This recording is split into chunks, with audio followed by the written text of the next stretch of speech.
February 23rd, 1945. Northern Iwo Jima. Sergeant Takeshi Yamamoto crouched in the darkness of his reinforced concrete bunker, listening to the muffled thunder of American artillery pounding the volcanic rock above his head. He'd been on this cursed island for 8 months, digging tunnels, pouring concrete, preparing for the inevitable. Now, the inevitable had arrived, and for 6 days, he and his men had held their position against wave after wave of American Marines. They'd done everything the Imperial Army had trained them to do. They'd built their defenses deep into the rock, where bombs and shells couldn't reach. They'd created interlocking fields of fire that turned every approach into a killing ground. They'd fought with the discipline and courage expected of soldiers of the Emperor, and they'd believed absolutely in what their commanders had told them since the first day of training, that Japanese spirit would overcome American material, that their willingness to die would defeat the enemy's fear of death, that bushido would triumph over industrial might. Then Yamamoto heard a sound he'd never heard before.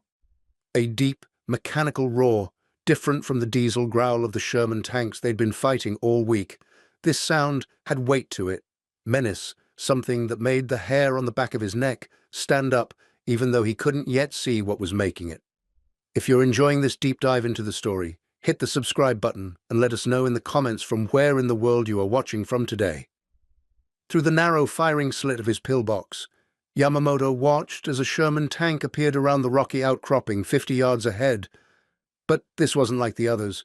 This one had something different about its main gun. The barrel looked wrong, shorter, and there was a strange apparatus mounted where the 75mm cannon should be. The tank stopped, its turret traversing slowly, scanning the hillside where Yamamoto's bunker sat, camouflaged among the rocks. Then it fired, but it didn't fire a shell. What came out of that tank was something from a nightmare, older than war itself, older than empires and armies and all the rational calculations of military strategy. What came out was fire, pure, liquid fire that arced through the air in a bright orange stream, reaching across impossible distance, splashing against the rocks 50 feet from Yamamoto's position. The napalm stuck to everything it touched, burning with intensity that turned volcanic stone black, sending up columns of thick smoke that smelled of chemicals and death. Yamamoto had been taught that American soldiers were soft, that they lacked the warrior spirit of the samurai tradition. He'd been told that Americans feared close combat, that they relied on technology because they lacked courage. He'd been conditioned to believe that Japanese soldiers willing to die for the Emperor held a psychological advantage that no amount of American industrial production could overcome. But as he watched that river of fire flow across the battlefield, as he heard the screams of men in the next bunker over being burned alive, Yamamoto felt something his entire military training had told him was impossible. He felt the absolute certainty that all of his beliefs had been lies, that his commanders had sent him to fight a war that could never be won, that bushido meant nothing against a nation that could mount eternal flame on an armored vehicle and send it hunting for men hiding in holes. The Sherman flame tank advanced, and Yamamoto realized with terrible clarity that he and his men were about to die. Not with honor on a battlefield, but burning in a concrete tomb while the Americans stayed safe inside 3 inches of steel armor. This is the story of how American flamethrower tanks shattered not just Japanese defensive positions, but the entire psychological foundation that Japanese soldiers had been built upon. It's a story about technology and terror, about the collision between indoctrination and reality, about what happens when warriors trained to die discover that their enemies have found a way to make dying so horrific that even the most disciplined soldiers would rather run. To understand how Sergeant Yamamoto and thousands of Japanese soldiers came to this moment of psychological annihilation, we need to go back to the beginning of the Pacific War and understand the doctrine that shaped the Imperial Japanese Army. From the moment a Japanese man entered military service, he was subjected to intensive indoctrination designed to eliminate his sense of individual survival. The Senjin-kun, the military field code issued in January 1941, was explicit. Do not live to experience shame as a prisoner. This wasn't mere guidance. It was absolute law. Officers carried cyanide capsules. Soldiers were trained to use grenades on themselves rather than surrender. The very word for surrender, kosan, carried connotations of ultimate disgrace, something worse than death. But the indoctrination went deeper than simply prohibiting surrender. Japanese soldiers were taught a comprehensive worldview in which they held psychological and spiritual advantages over their enemies that transcended mere material considerations. American soldiers, they were told, were mongrels, weakened by racial mixing and capitalist decadence. Americans were portrayed as cowards who would break and run when faced with soldiers willing to die. Japanese propaganda emphasized Yamamoto Damashi, the spirit of Japan, as a force that could overcome technological disadvantage through sheer will and sacrifice. This belief system was reinforced through every level of military culture. Training was deliberately brutal, designed to harden soldiers and eliminate individual thought. Junior officers who showed mercy were removed. Soldiers who questioned doctrine were beaten, or worse. The message was hammered home daily. Japanese spirit equals American material. Your willingness to die negates their tanks and planes. Bushido defeats industry. By 1944, as American forces began their island-hopping campaign across the Pacific, Japanese defensive doctrine had evolved to maximize this supposed spiritual advantage. General Tadamichi Kuribayashi, assigned in June 1944 to defend Iwo Jima, designed a strategy that broke with traditional Japanese tactics. Instead of banzai charges and beach defenses, where American firepower would slaughter his men, Kuribayashi created defense in depth. The island's volcanic rock was perfect for tunneling. Over 8 months, Japanese engineers excavated 11 miles of interconnected tunnels, creating an underground fortress that naval bombardment couldn't reach. They built 1,500 cave positions and bunkers, many reinforced with steel and concrete. They positioned artillery to fire from protected positions, opening reinforced steel doors just long enough to shoot, then sealing them before American counter-battery fire could respond. They created mutually supporting defensive positions where every bunker could provide covering fire for 2 others. Most importantly, Kuribayashi told his men they would die on Iwo Jima, but they would sell their lives expensively. No banzai charges, no waste. Every man would kill 10 Americans before dying. The island would become a meat grinder that would make the United States reconsider invading the Japanese home islands. It was defensive doctrine, premised entirely on the willingness of 21,000 men to die slowly, painfully, in their bunkers, rather than surrender. The soldiers who built these defenses believed in the system. Sergeant Yamamoto, a veteran of the China campaign, had seen Japanese forces defeat larger Chinese armies through superior discipline and willingness to accept casualties. He'd watched banzai charges break enemy lines through sheer ferocity. He'd been part of armies that conquered territory from Manchuria to Burma, from the Philippines to the Solomon Islands, all on the strength of soldiers who fought harder than economics said they should. But by early 1945, the strategic situation had shifted dramatically.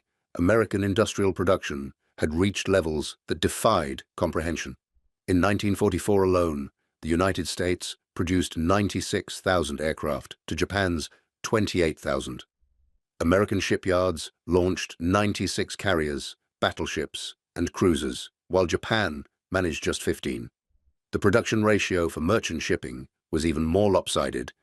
American yards built 5.3 million tons to Japan's 670,000 tons. Japanese soldiers in their tunnels on Iwo Jima knew none of these numbers. They knew only what their commanders told them: that American casualties were mounting, that the war was turning, that one more great sacrifice might change everything. They believed, because they had to believe, the alternative, that their entire military system was based on lies, that their leaders had sent them to die in a war Japan could never win. This was psychologically impossible to accept. On February 19th, 1945, the American invasion force hit the beaches of Iwo Jima. 70,000 Marines came ashore, supported by naval gunfire, so intense it could be heard on the Japanese home islands 300 miles away. For the first few hours, Kuribayashi's men held their fire, letting the Americans land and move inland. Then the slaughter began. Hidden gun positions opened up. Mortar shells rained down on Marines trapped on the beach. Machine guns swept the black volcanic sand. American casualties mounted at horrifying rates. 2,400 men dead or wounded in the first 24 hours. The Marines found themselves fighting an enemy they couldn't see, taking fire from positions that seemed to regenerate after being destroyed. Bunkers, cleared with grenades, would be reoccupied hours later by Japanese troops moving through tunnels. For 6 days, the battleground, forward at terrible cost. Marines learned that conventional weapons were largely ineffective. You could fire all day at a concrete pillbox and accomplish nothing. Artillery would churn up the rock but leave the bunkers intact. Even direct tank fire often failed to penetrate the reinforced positions.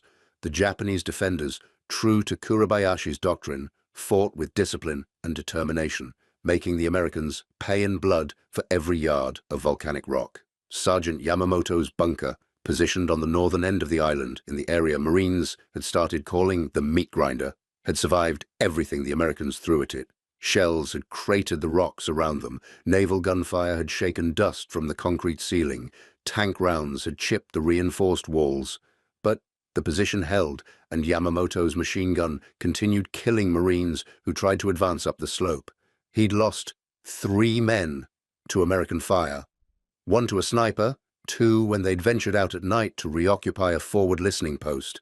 But the bunker itself remained intact, and Yamamoto believed, as his training had taught him, that willpower and proper defensive tactics could hold against American technology. His commanders had been right. The Americans were dying. Japanese spirit was proving equal to American material.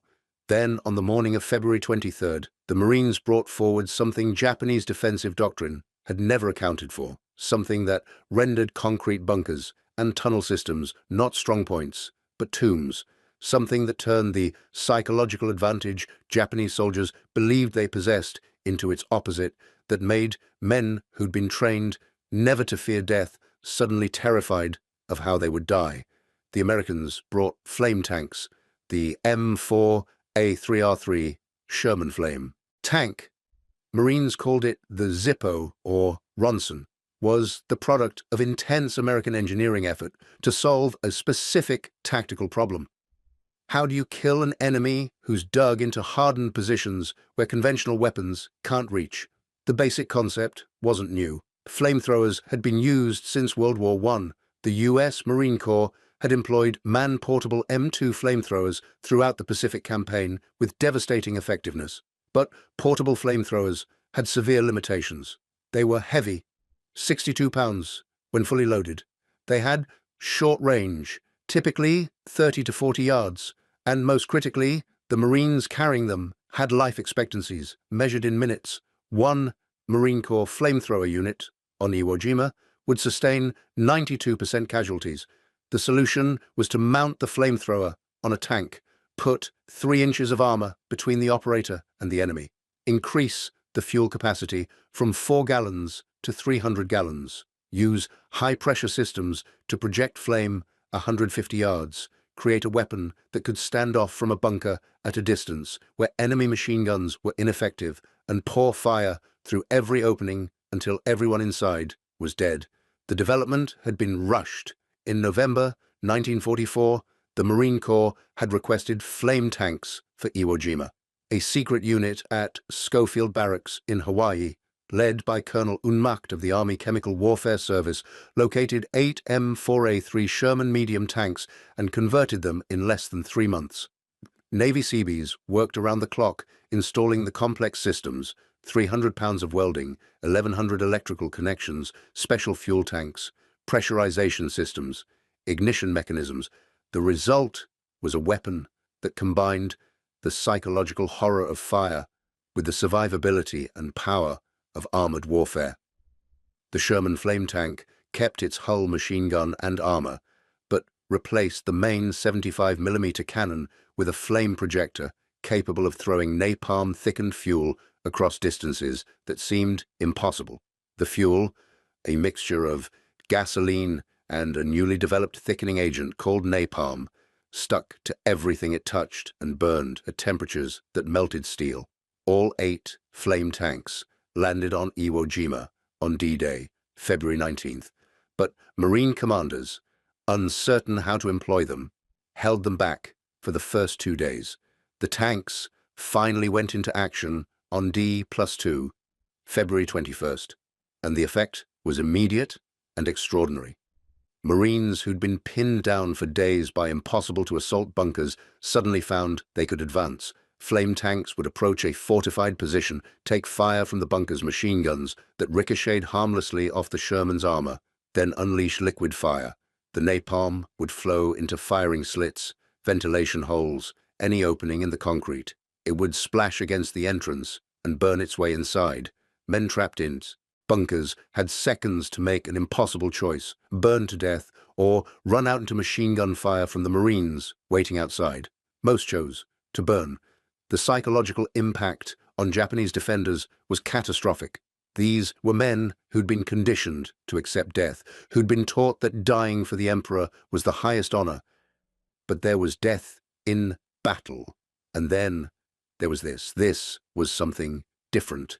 This was industrial-scale immolation, death by fire, so intense that it consumed the oxygen in underground chambers, suffocating men who weren't even directly burned. This was a weapon that negated every tactical advantage Japanese defenders possessed.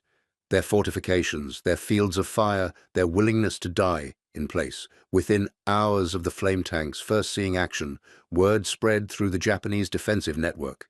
The Americans had brought devil weapons, tanks that breathed fire. There was no defense, no honor, no tactical response. You could shoot at them and accomplish nothing. You could stay in your bunker and burn, or you could run and be shot.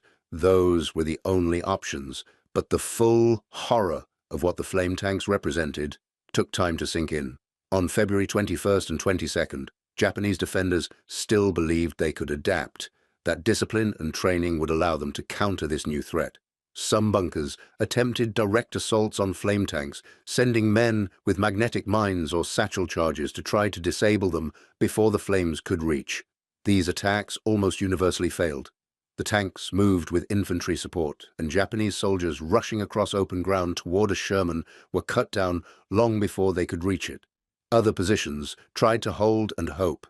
Maybe the flame tanks would run out of fuel. Maybe they'd break down. Maybe American Marines wouldn't have the stomach to use them extensively. These hopes were systematically destroyed as the Marine Corps, recognizing the effectiveness of the weapon, began coordinating their entire advance around flame tank availability. Units would hold their attacks until a Zippo could be brought forward. The 8 flame tanks were pooled and dispatched from refueling points to wherever they were most needed, dousing Japanese positions with 10,000 gallons of napalm every single day of the battle. Sergeant Yamamoto's bunker received its first warning on the evening of February 22nd. A runner from the command post, 200 yards away, made the dangerous journey through the tunnel system to warn forward positions. The Americans had new weapons, tanks that shot fire at long range. Several positions to the south had been completely destroyed. All personnel dead. The runner's voice shook as he described what the few survivors had reported. Men burning alive, oxygen sucked from tunnels, concrete offering no protection. Yamamoto listened and tried to process what he was hearing. Flamethrowers weren't new. His men had trained to counter them. Wait until the operator got close, then concentrate fire on the fuel tanks or the operator himself. But tanks, how did you counter a tank with a flamethrower? The machine gun fire that had worked against Marine infantrymen would bounce off Sherman armor. The defensive positions that had stood up to artillery and naval gunfire meant nothing if the enemy could simply pour fire through every opening. For the first time since landing on Iwo Jima, Yamamoto felt something close to despair. Not fear of death. He'd made peace with dying months ago, but a sense that everything he'd been taught, everything he'd believed about how war worked, might be fundamentally wrong. If the Americans could simply burn defenders out of positions that conventional weapons couldn't touch, what was the point of Kuribayashi's elaborate defensive system? What did bushido mean against liquid fire projected from armored vehicles? He didn't share these thoughts with his men. A sergeant's job was to maintain morale, maintain belief. So he told them what his training told him to say, that they would adapt, that Japanese soldiers had always found ways to defeat American technology, that their position was strong and they would hold. But that night, lying in the darkness of the bunker, while American artillery made the earth shake, Yamamoto couldn't stop thinking about fire, about what it would be like when the flame tanks came to his sector, about whether the concrete walls that had protected them from shells would become a crematorium when the napalm came flooding in, about whether he would have the courage to stay at his post when liquid fire was reaching toward him, or whether instinct would take over and send him running into the open to be shot down. The morning of February 23rd brought clear skies and the grinding continuation of battle. Yamamoto's bunker, positioned on a rocky promontory overlooking one of the few remaining approach routes to the northern airfield, had a commanding view of the terrain. It was a textbook defensive position, protected on three sides by volcanic rock, reinforced concrete walls 18 inches thick, multiple firing ports covering different angles, a tunnel entrance at the rear connecting to the larger defensive network. Yamamoto had 7 men under his command. Corporal Nakamura operated the Type 92 heavy machine gun, a weapon that had proven devastating against Marine infantry. Private Sato served as ammunition handler. 3 riflemen covered the approaches. A grenade specialist watched the dead ground closer to the bunker, where Marines might try to infiltrate.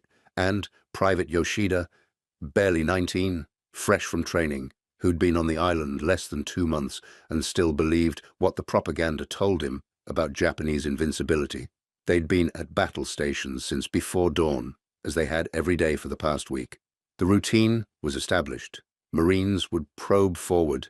The machine gun would open fire. The Americans would call in artillery. Everyone would shelter while the rocks shook. Then the Marines would try again. It was grinding, exhausting, but survivable. The bunker had held. The system worked.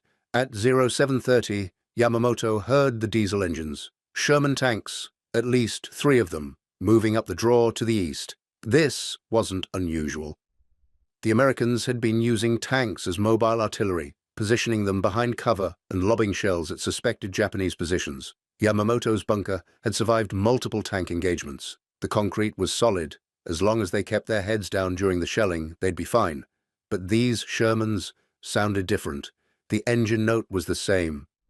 But there was something else, a mechanical whine that Yamamoto couldn't identify. And the tanks weren't stopping at their usual firing positions. They were continuing forward, advancing up the slope toward his position in a way that seemed almost reckless. Through his firing slit, Yamamoto watched the first Sherman come into view.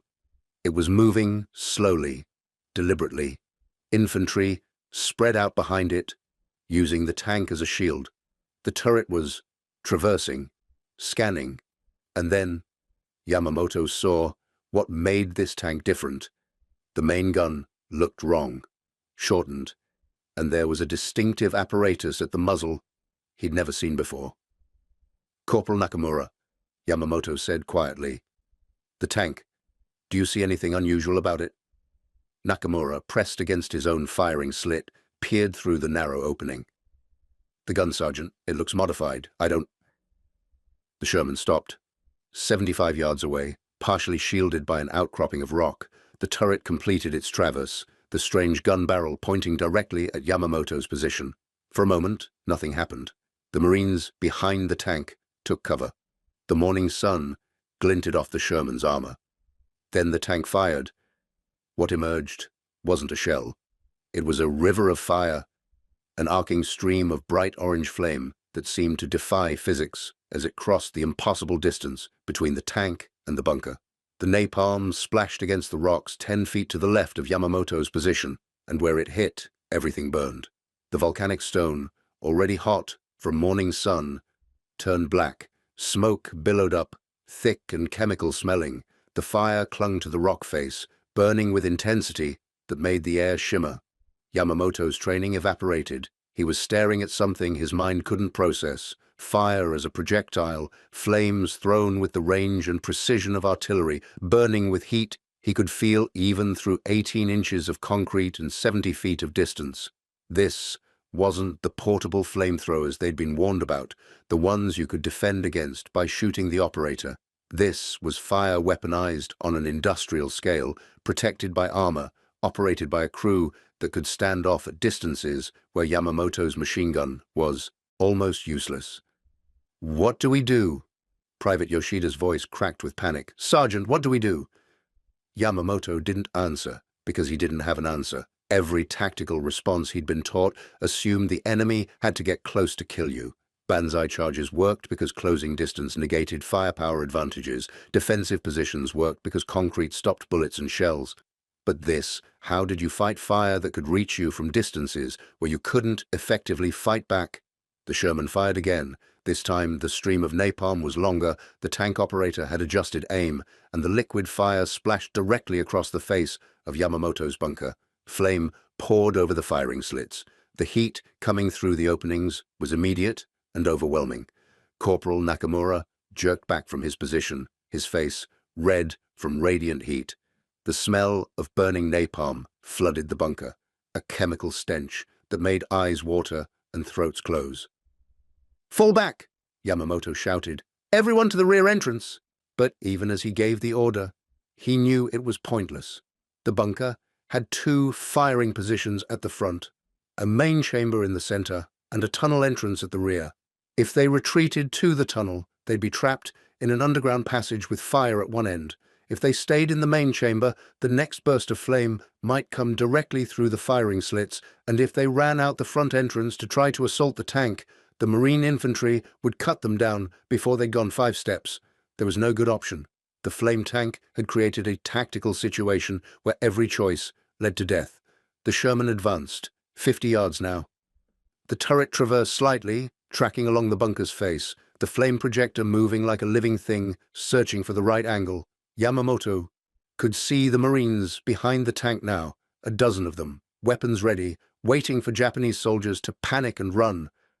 "Hold positions," Yamamoto ordered, because he couldn't think of anything else to say, because a sergeant was supposed to maintain control even when control was impossible. "Nakamura, fire on the infantry. Sato, load grenades." The Sherman fired again, and this time the napalm came through the left firing slit. The stream of burning fuel entered the bunker like water from a high-pressure hose, splashing against the interior wall, spreading across the floor, igniting everything flammable. Private Sato screamed as droplets of napalm hit his uniform. He tried to beat out the flames, but the thickened fuel stuck to his hands, to his clothes, burning with chemical intensity that water couldn't extinguish. The smell was overwhelming. Burning fuel, burning cloth, burning flesh. Corporal Nakamura abandoned his machine gun and ran for the rear tunnel. 2 of the riflemen followed. Private Yoshida stood frozen, staring at Sato, who was now completely ablaze, making sounds no human should make. The temperature in the bunker was rising with impossible speed. The concrete walls that had protected them from artillery were now reflecting heat inward, turning the defensive position into an oven. Yamamoto made his decision. "Everyone out! Rear entrance! Into the tunnels, now!" It wasn't surrender. It wasn't cowardice. It was simple survival instinct overriding 18 months of indoctrination. When faced with burning alive or retreating, even the most disciplined soldier will choose retreat. Yamamoto grabbed Private Yoshida by the shoulder and shoved him toward the rear tunnel entrance. The grenade specialist was already running. Sato had collapsed, still burning. There was nothing they could do for him. They tumbled into the tunnel, coughing from smoke, temporarily blind from going from bright sunlight to darkness. Behind them, they could hear the roar of flames consuming their position. could feel heat radiating down the tunnel passage.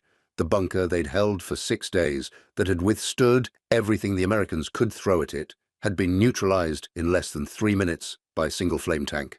Yamamoto led his remaining 5 men down the tunnel toward the secondary defensive position 200 yards to the north. The passage was narrow, barely wide enough for men to move single file, carved from volcanic rock with hand tools over months of labor. Every 50 feet, there were reinforcing timbers, ammunition alcoves, positions where defenders could set up if the Americans tried to infiltrate the tunnel system. But none of those preparations mattered now. The tunnel system that was supposed to be their strength, allowing them to move unseen and reinforce positions under fire, had become a vulnerability. Because if flame tanks could neutralize surface bunkers in minutes, how long before the Americans started pumping fire into tunnel entrances? How long before these carefully excavated passages became inescapable crematoriums? They emerged into the secondary bunker to find controlled chaos. Word had spread throughout the defensive network. The Americans were bringing flame tanks forward in force. Multiple positions had been destroyed. Casualties were mounting. An officer from the command post was there, Lieutenant Tanaka, trying to organize a response. "Sergeant Yamamoto," Tanaka said, his voice tight with stress. "Your position?" "Lost, sir. The flame tank destroyed it. We couldn't hold." "Did you attempt to assault the tank?" It was the question Yamamoto had been dreading. Military doctrine said you assaulted threats you couldn't defend against, but doctrine assumed you'd have some chance of success. "Sir, the tank stood off at 70 yards with infantry support. Any assault would have been suicide without achieving the objective." Lieutenant Tanaka's face hardened. In the Imperial Japanese Army, choosing survival over certain death was shameful. But before he could respond, the sound of diesel engines echoed from outside. More tanks, approaching. And now Yamamoto could distinguish the sound of flame tanks from regular Shermans. There was that distinctive, high-pitched whine of the pressurization system, the mechanical rhythm of pumps forcing fuel through the projection apparatus. "They're coming here," Corporal Nakamura said, his voice hollow. "They're going to burn us out of every position." He was right. Yamamoto could see it now with terrible clarity. The Americans had found the solution to Japanese defensive doctrine. For 8 months, Kurebayashi's engineers had created a fortress that could withstand naval bombardment and artillery. They'd built positions that conventional weapons couldn't destroy. They'd designed a defense in depth that made every yard cost American lives. But flame tanks changed everything. Concrete bunkers weren't protection. They were ovens. Tunnel systems weren't safe havens. They were death traps, defensive positions that could hold for days against machine gun and rifle fire, fell in minutes to napalm. And, most devastating of all, Japanese soldiers who'd been conditioned never to fear death found themselves confronting a death so horrific that training and indoctrination meant nothing. The shame Yamamoto had been taught to feel about abandoning his position was competing with a growing rage, not at the Americans. They were doing what warriors do, using the tools available to defeat their enemy. No, Yamamoto's rage was directed at his own commanders, at the officers who told him Japanese spirit would overcome American material, at the propaganda apparatus that had convinced an entire army that willpower mattered more than industrial capacity. Because here, in this moment, crouched in a secondary bunker while flame tanks hunted through the ruins of positions that were supposed to be impregnable, the truth was undeniable.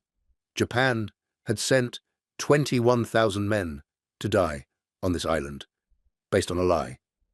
The lie that superior morale could defeat superior technology.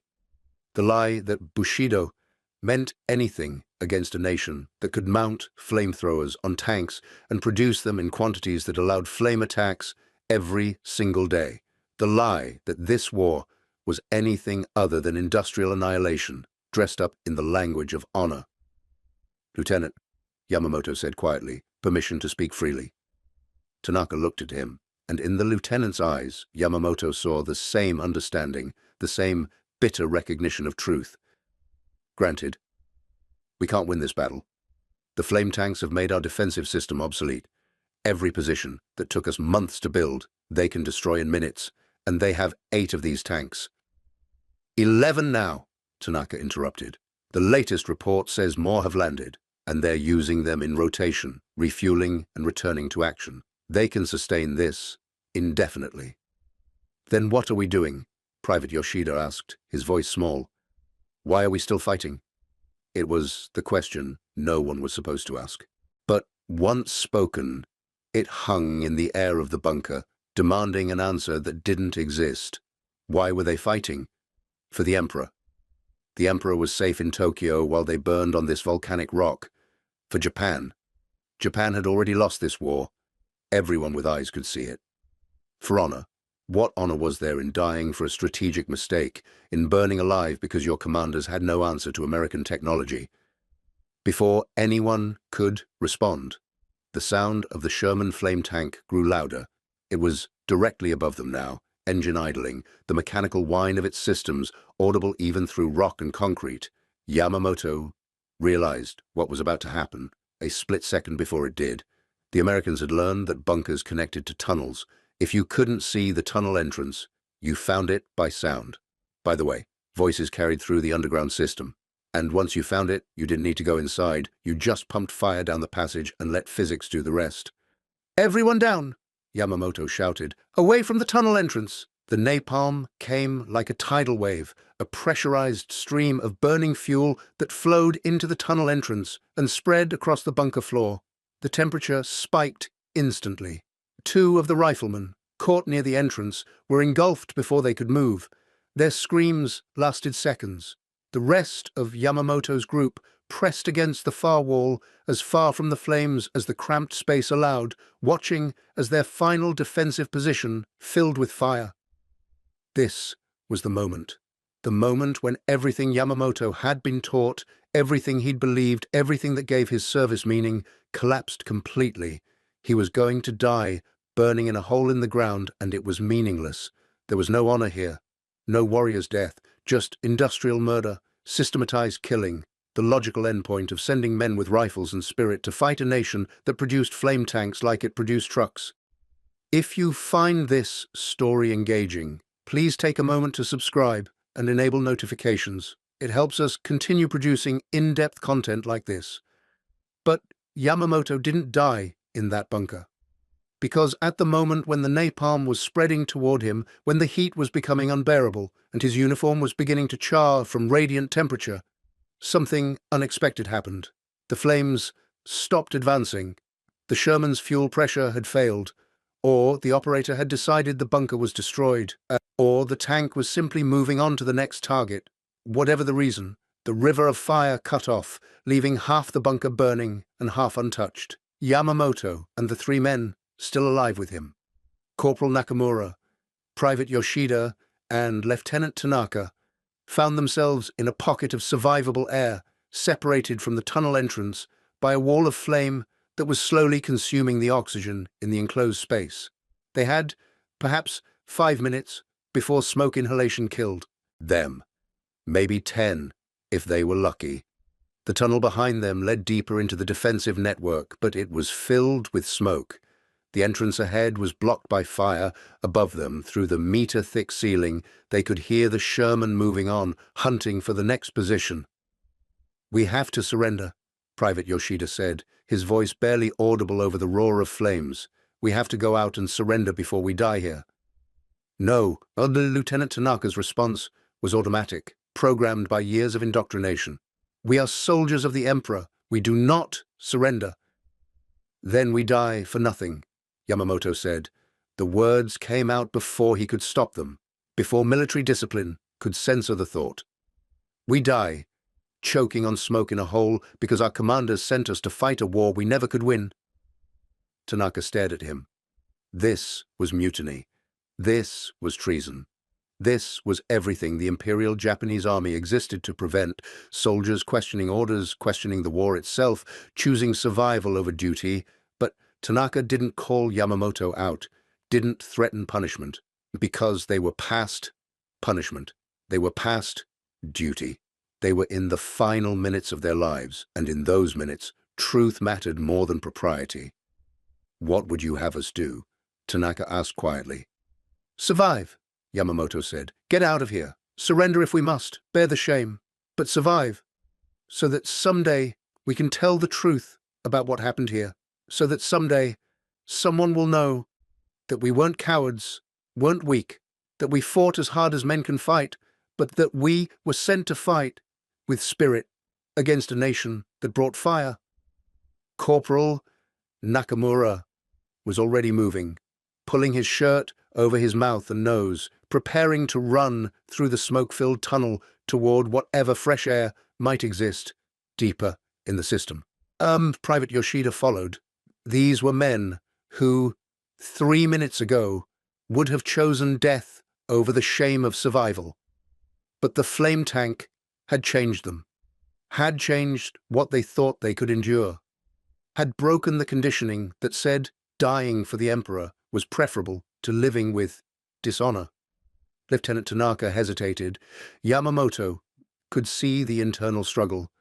Every impulse of training said to stay, to die here, to maintain honor. But something stronger was winning. The will to survive. The rage at being sacrificed for nothing.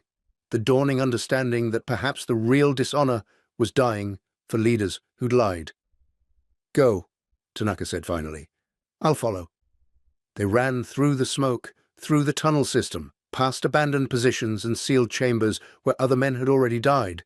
They ran until the smoke cleared, until they could breathe, until they emerged into another bunker that was still intact, still fighting, not yet discovered by the flame tanks. And there they stopped, gasping, burned, traumatized, alive. The breaking of Yamamoto's bunker was replicated hundreds of times across northern Iwo Jima. Over the next 10 days, flame tanks became the spearhead of every marine attack. The 8 original Zippos were supplemented by additional flame tanks that landed with later waves, though the sources vary on exact numbers. Some reports say 11 total, others mention up to 16 by the battle's end. What's not in dispute is their effectiveness. One Marine battalion commander called the flame tanks the best single weapon of the operation. Marines learned to hold up their advances until flame tanks could be brought forward. The tanks would approach fortified positions that had resisted days of assault, spray napalm through openings and over emplacements, and within minutes, positions that had cost dozens of American lives were neutralized. The Japanese had no effective counter. Direct assaults on flame tanks failed spectacularly. The Sherman's armor was proof against rifle and machine gun fire, and the tank's infantry support cut down anyone trying to get close with explosives. Artillery and mortar fire aimed at the tanks was ineffective. The vehicles were mobile enough to avoid predictable targeting, and their armor could withstand anything except direct hits from heavy guns, which the Japanese had few of and couldn't reposition once American counter-battery fire located them. Some positions tried to hold despite the flames, believing that bushido and duty demanded they stay and die. These positions were burned out methodically, their defenders killed without the Marines ever having to enter the bunkers. Other positions, like Yamamoto's, chose retreat, falling back through the tunnel system to secondary positions where they'd fight again until the flame tanks found them. And a small but growing number chose a third option: surrender. This was extraordinary in the context of the Pacific War. Of the 21,000 Japanese soldiers on Iwo Jima, only 216 were taken prisoner by the time the battle officially ended on March 26th. Most of these were men who'd been knocked unconscious or so severely wounded they couldn't resist capture. The number who actively chose surrender was vanishingly small, but among that small number, the flame tanks played a disproportionate role.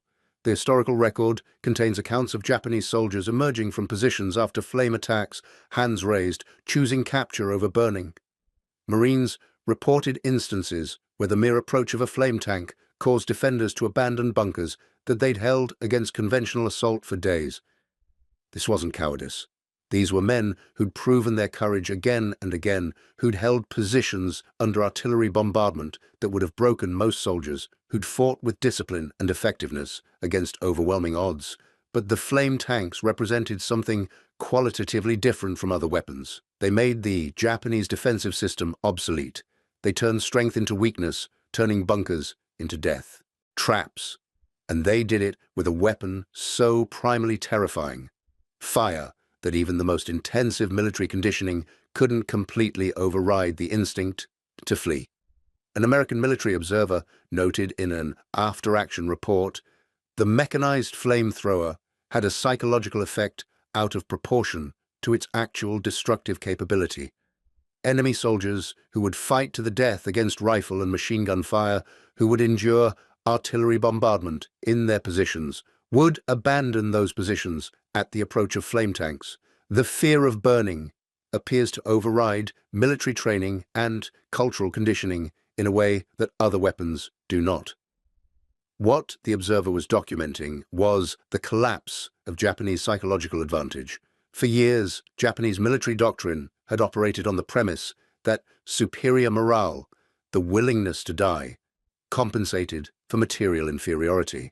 Flame tanks broke that equation. They made dying so horrible that even soldiers trained never to surrender found themselves choosing life. Sergeant Yamamoto survived Iwo Jima, though barely. His group moved through the defensive network for another week, fighting rearguard actions, watching position after position fall to flame attacks. Lieutenant Tanaka was killed on March 1st when the bunker he was defending took a direct hit from a Sherman's 75mm gun. Even with flame tanks available, sometimes conventional weapons were more efficient. Corporal Nakamura died on March 4th, burned when a flame tank found the tunnel entrance his group was using. Private Yoshida made it all the way to March 9th before fragments from a Marine grenade killed him during close combat in one of the final defensive positions. On March 11th, with ammunition exhausted, no food for 3 days, and no orders from a command structure that had largely ceased to exist, Yamamoto did something that 18 months earlier would have been unthinkable. He surrendered. He emerged from a cave opening, hands raised, expecting to be shot. Marines approached cautiously. They'd learned that Japanese soldiers sometimes feigned surrender to get close enough for a final grenade attack. But Yamamoto was genuinely done fighting. He stood there, burned, starving, broken. While American Marines searched him for weapons and bound his hands, one of the Marines offered him water. Real water. Clean. From a canteen. Yamamoto drank and tasted shame worse than anything he'd experienced in battle. Not the shame his commanders had warned him about, the shame of capture, of living while others died. No, this was the shame of understanding. The shame of knowing that everything he'd been promised was a lie, that his sacrifice had been demanded by leaders who'd sent him to fight an unwinnable war, that his courage and his comrades' deaths had accomplished nothing except prolonging the inevitable. The Marine who'd given him water said something in English. Yamamoto didn't understand the words, but he understood the tone. Not mocking, not cruel, just matter of fact. This is what happens when one side has flame tanks and the other has bushido. This is what industrial warfare looks like when willpower meets overwhelming material advantage.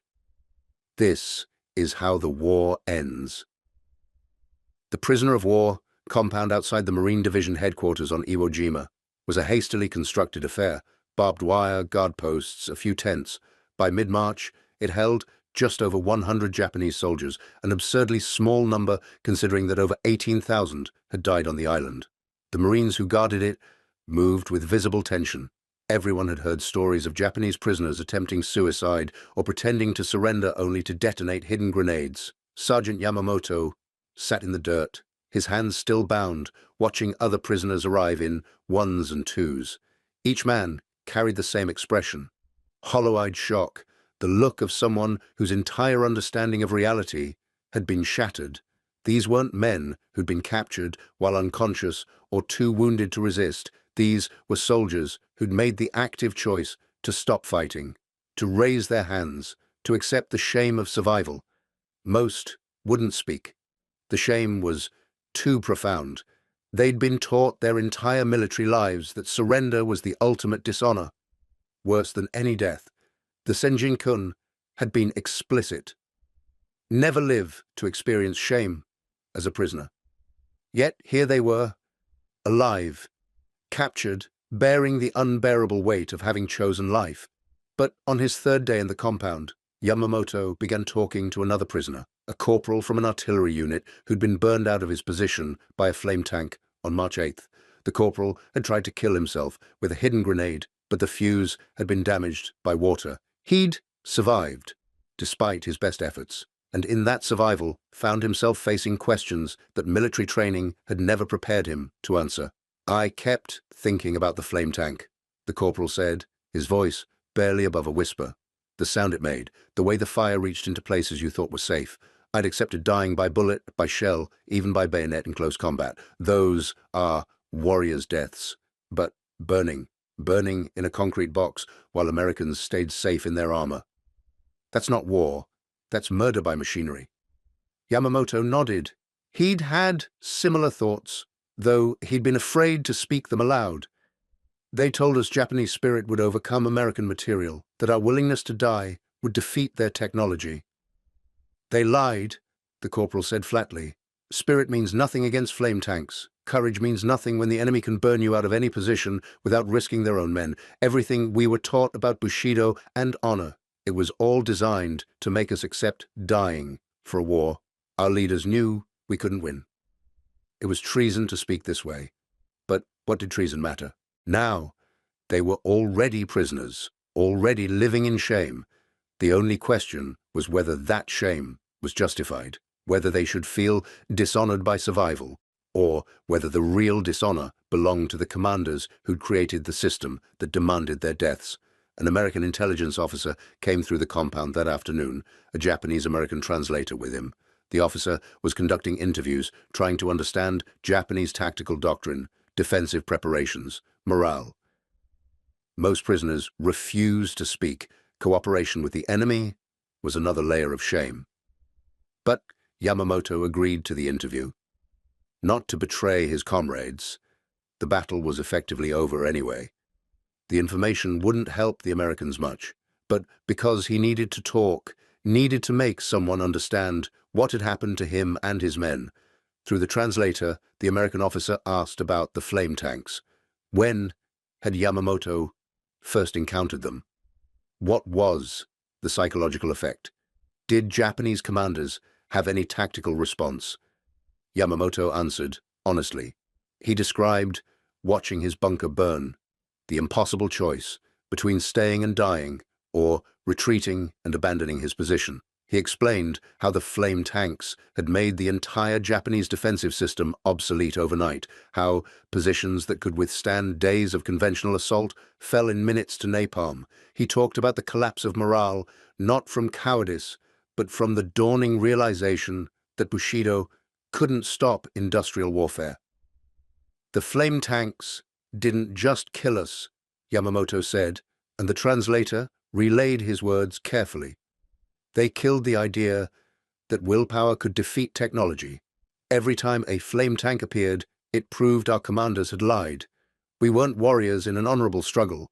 We were victims of leaders who sent us to die for nothing." The American officer nodded, made notes, asked more questions. When the interview ended, he did something unexpected. He offered Yamamoto a cigarette. American tobacco, a good quality.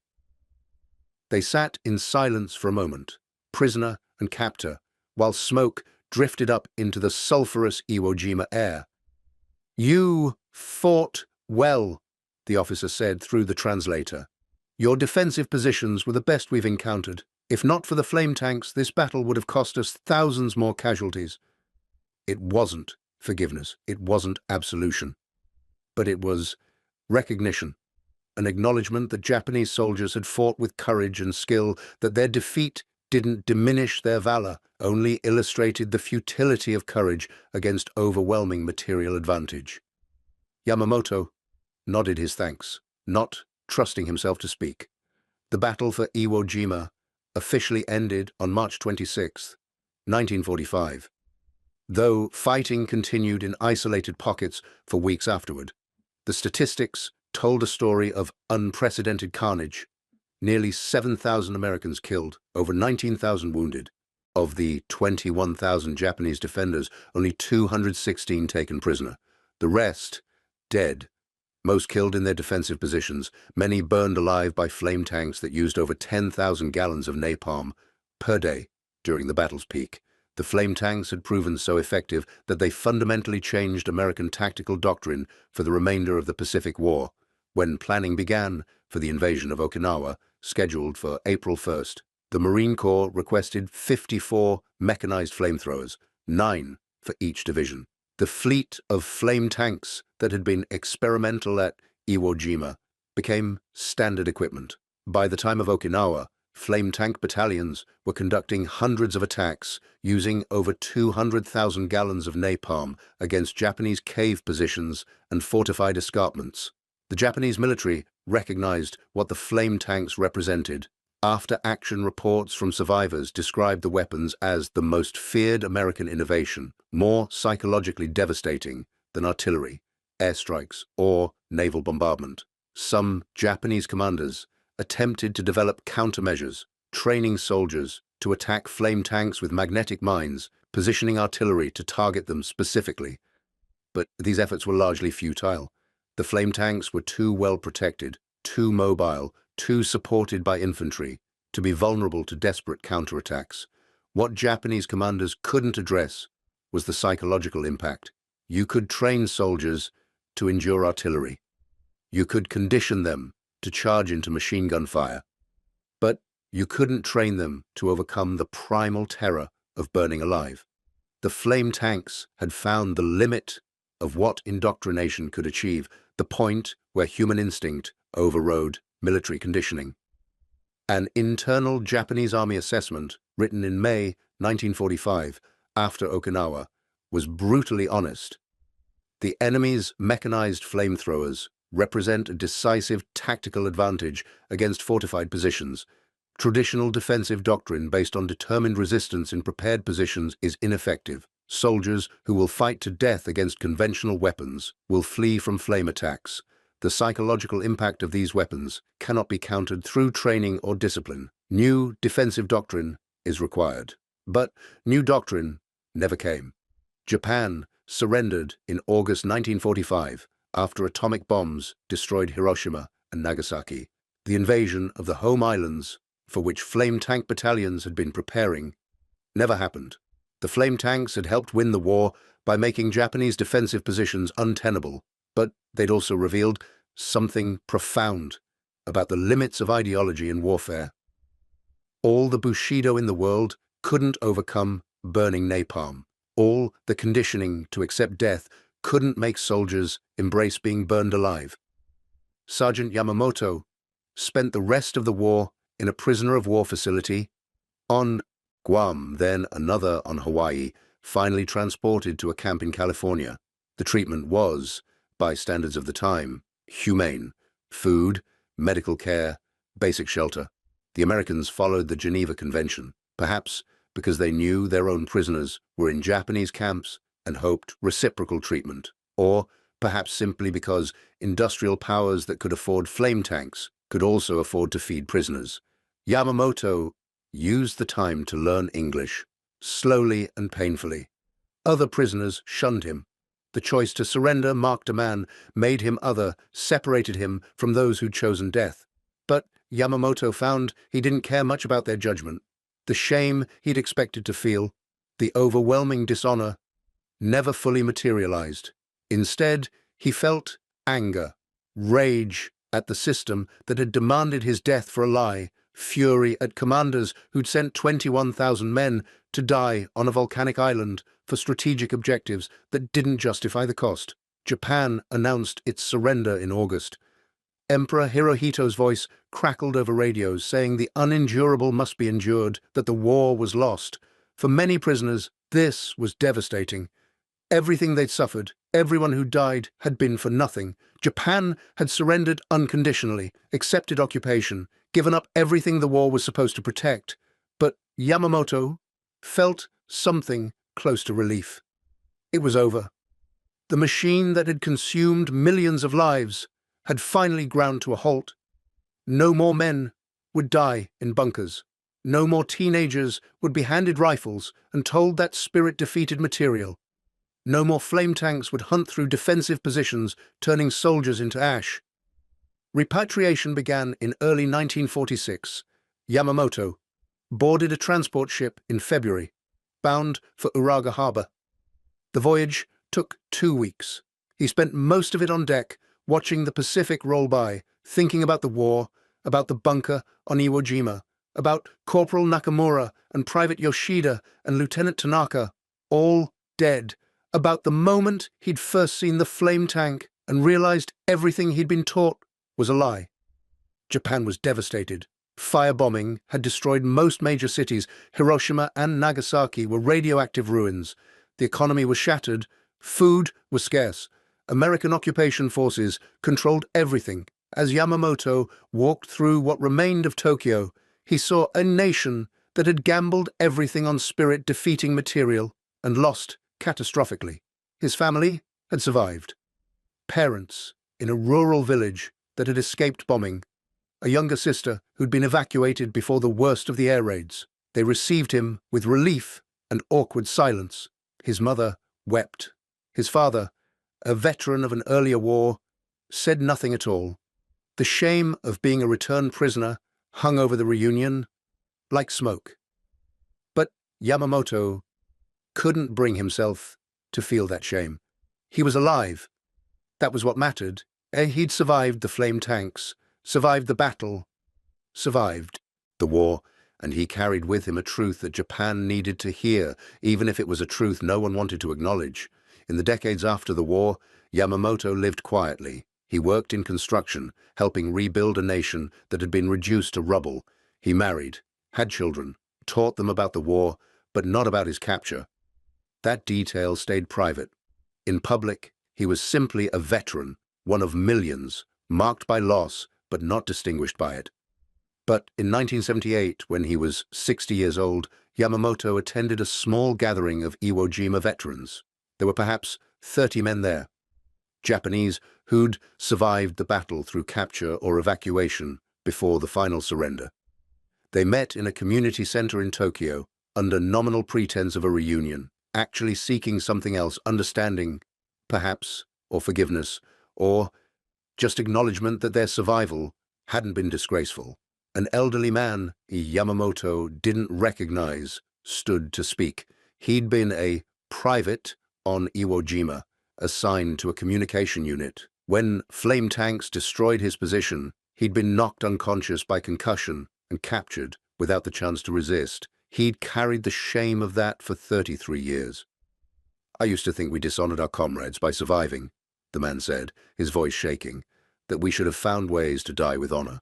But I've spent 3 decades thinking about that battle, about what the flame tanks represented, about what our commanders demanded of us, and I've come to believe the dishonor wasn't ours. The dishonor belonged to leaders who sent us to fight an unwinnable war with weapons that couldn't compete, who demanded we died with honor rather than admit their strategic failures. We survived. That's not shameful. That's human." The room was silent. Then another veteran stood, and another, each man speaking his truth, about the flame tanks, about the moment when conditioning broke and survival instinct took over, about the years of shame that had slowly transformed into understanding, about the rage at having been used, at having been told that spirit mattered more than napalm, at having been sacrificed for leaders who'd known the war was lost. Yamamoto stood last. He'd never spoken publicly about his experience, but in this room, among men who understood, he felt he could. "February 23rd, 1945, he said. "That was the day I first saw a flame tank, the day I realized everything we'd been taught was a lie. I held my position as long as I could. I followed my training.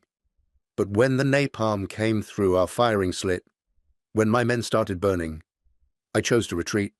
And later, when there was nothing left to fight with, nothing left to defend, I chose to surrender. For 33 years, I've carried the shame of that choice. But standing here now, I realize the shame was never mine.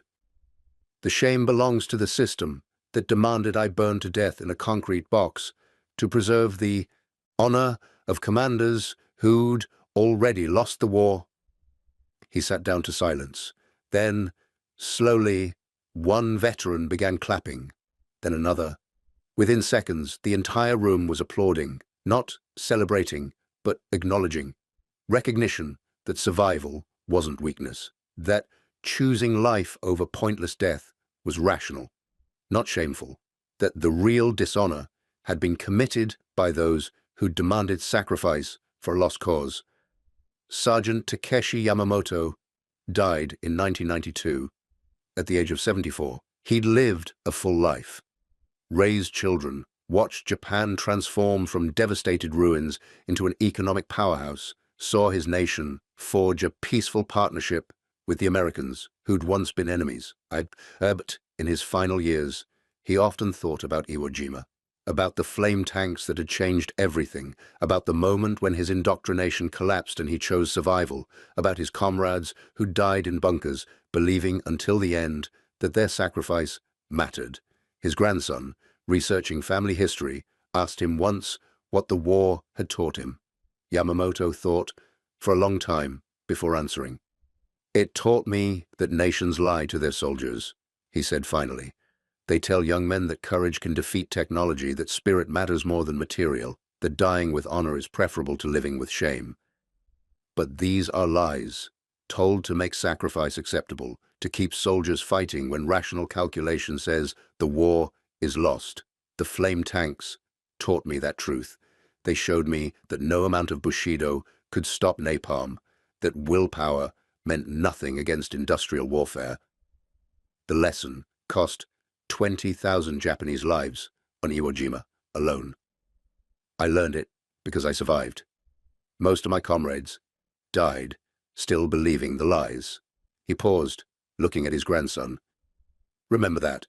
When nations ask young people to die for honor, for glory, for abstract principles, question it. Ask whether the cause justifies the cost. Ask whether your leaders are telling you truth or beautiful lies, because in war, the beautiful lies burn just as hot as the napalm." The Sherman M4A3R3 flame tanks that fought on Iwo Jima were the pinnacle of a weapon system that would soon be deemed too horrible to use.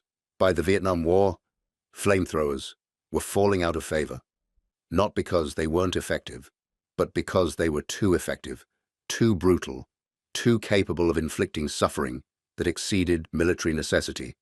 The United States military officially removed flame tanks from its arsenal in 1978. Today, only 7 of the original flame tanks survive, scattered among museums in the United States. They sit behind velvet ropes, placards explaining their technical specifications and combat record. Tourists look at them with morbid fascination, trying to imagine what it would have been like to see one in action, to be on the receiving end of that river of fire. But the real story of the flame tanks isn't about technology. It's about the moment when psychological conditioning met industrial reality and conditioning lost. It's about Japanese soldiers who'd been taught that honor mattered more than life, discovering that American engineers had created a weapon so terrible that honor became irrelevant.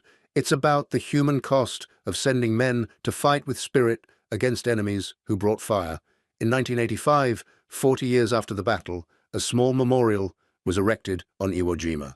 It bears inscriptions in both Japanese and English, honoring all who fought there, regardless of side. The island is quiet now.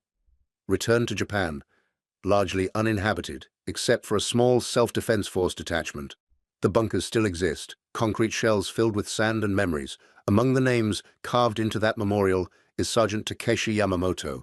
He'd requested it before his death, wanting to be remembered not as a prisoner, but as a survivor, someone who'd faced the flame tanks and lived to tell the truth.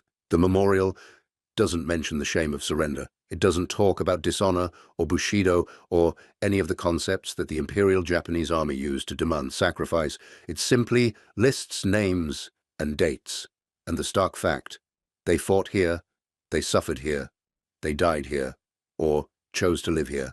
That choice, to live when dying was expected, to surrender when resistance was conditioned, that was the real revolution the flame tanks created. Not a tactical revolution, the though they certainly changed combat doctrine, but a psychological revolution, the shattering of the myth that willpower defeats technology, the recognition that sometimes survival is more honorable than sacrifice. Japanese soldiers refused to surrender, the title says, until they saw a US flamethrower tank. It's a simple statement of cause and effect, but it contains a profound truth. The flame tanks didn't just kill Japanese soldiers, they killed the ideology that made those soldiers willing to die for nothing. They forced a confrontation between beautiful lies and terrible reality. And when that confrontation came, when napalm met bushido in the bunkers of Iwo Jima, reality won. Sergeant Yamamoto understood that. It took him 33 years and a room full of fellow survivors to fully accept it, but he understood. The shame wasn't his. The dishonor wasn't his. He'd done what any rational human would do when faced with burning alive. He'd chosen to live. That choice, in the context of the Imperial Japanese Army in 1945, was an act of profound courage. Not the courage to die, which his training had prepared him for, but the courage to survive in defiance of conditioning, the courage to bear shame in order to carry truth, the courage to live so that someday someone might understand what it meant to fight with spirit against an enemy that brought flame. Thank you for watching. For more detailed historical breakdowns, check out the other videos on your screen now. And don't forget to subscribe.